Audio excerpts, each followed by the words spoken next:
Bismillahirrahmanirrahim. Assalamualaikum warahmatullahi wabarakatuh. Jadi saya di sini akan melanjutkan proses demokratisasi di Indonesia. Maksudnya materinya gitu ya.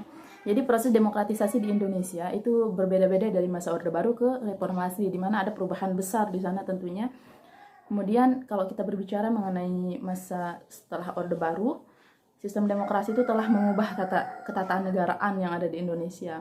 Nah, salah satu perubahannya adalah kebijakan desentralisasi, kemudian adanya otonomi daerah.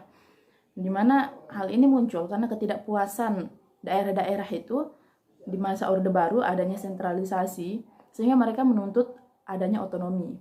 Nah, dengan asumsi bahwa sentralisasi itu dianggap hanya menguntungkan para elit. Sementara adanya desentralisasi itu akan meningkatkan kualitas kehidupan sosial, ekonomi, dan politik masyarakat.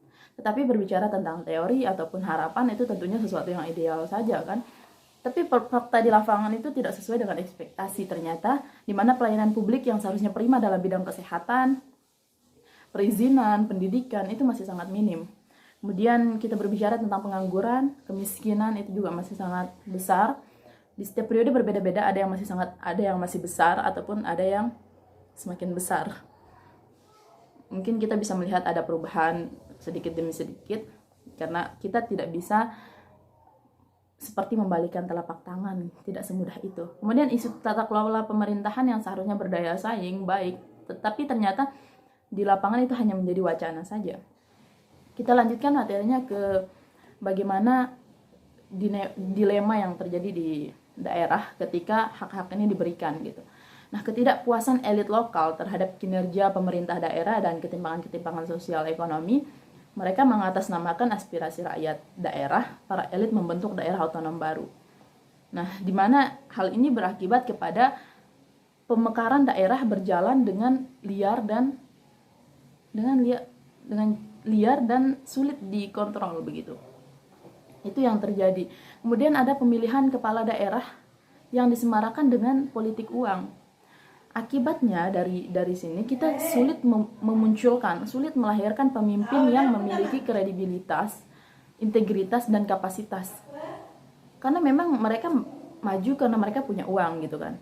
Nah, hal ini yang menjadi dilema sekarang ketika hak-hak ini diberikan. Dari sini minimnya leadership yang menjadi faktor pemersatu bangsa.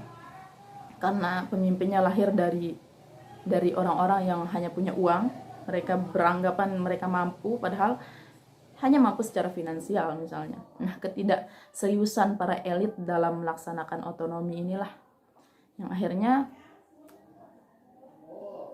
akhirnya menjadi sebuah permasalahan baru.